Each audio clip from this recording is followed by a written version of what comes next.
Wait കൂടി കൂടി ഒരു പരുവായി. അപ്പം നമുക്ക് വെയിറ്റ് ലോസ് ചാലഞ്ച് തുടങ്ങിയാലോ? ഒരു 30 ദിവസമെങ്കിലും ഒന്ന് കറക്റ്റിൽ നിൽക്കണം എന്നൊരു വലിയ ആഗ്രഹമുണ്ട് കേട്ടോ. അപ്പോൾ ഇന്നത്തെ എൻ്റെ സ്റ്റാർട്ടിങ് വെയിറ്റ് എന്ന് പറഞ്ഞാൽ 94.15 ഒരു 3 കൊല്ലങ്ങാനുമായി ഞാൻ ഈ വെയിറ്റൊക്കെ കണ്ടിട്ട് കേട്ടോ.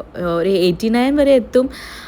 പിന്നെ ഞാൻ എങ്ങനെയും കുറക്കും അങ്ങനെയൊക്കെ ആയിരുന്നു. അപ്പോൾ 90 കടന്നിട്ടുണ്ട്. അപ്പോൾ ഇനി എന്തായാലും സ്ട്രിക്റ്റ് ആക്കിയേ പറ്റൂ. അപ്പോൾ ഞാൻ രാവിലെ ബട്ടർ കോഫിയാണ് കുടിച്ചത് കേട്ടോ. കീറ്റോ ഒന്നുമല്ല, പക്ഷേ ബട്ടർ കോഫി നമ്മളെ ഹെൽത്തിന് നല്ലതാണല്ലോ. അപ്പോൾ അതാണ് ഞാൻ രാവിലെ കഴിച്ചത്. അത് ഞാനൊരു 9 മണിയൊക്കെ ആയപ്പോൾ കുടിച്ചിട്ടുണ്ട്. പിന്നെ ഒരു 11 മണിയൊക്കെ ആയപ്പോഴാണ് ഞാൻ ബ്രേക്ക്ഫാസ്റ്റ് എടുത്തത്. 3 മുട്ടയും കുറച്ച് പപ്പായ ഉണ്ടായിരുന്നു കട്ട് ചെയ്ത് വെച്ച ഫ്രിഡ്ജിൽ. അപ്പോൾ അതങ്ങോട്ട് എടുത്തു. അപ്പോൾ അതാണ് ഞാൻ ബ്രേക്ക്ഫാസ്റ്റ് ആയിട്ട് കഴിച്ചത് കേട്ടോ. പിന്നെ ലഞ്ച് എന്ന് പറയുന്നത് ഇതാണ്. കുറച്ച് മമ്പയർ വേവിച്ചതും പിന്നെ ബീഫും പിന്നെ ക്യാരറ്റും കട്ട് ചെയ്തതും. ഇതാണ് എൻ്റെ ലഞ്ച്.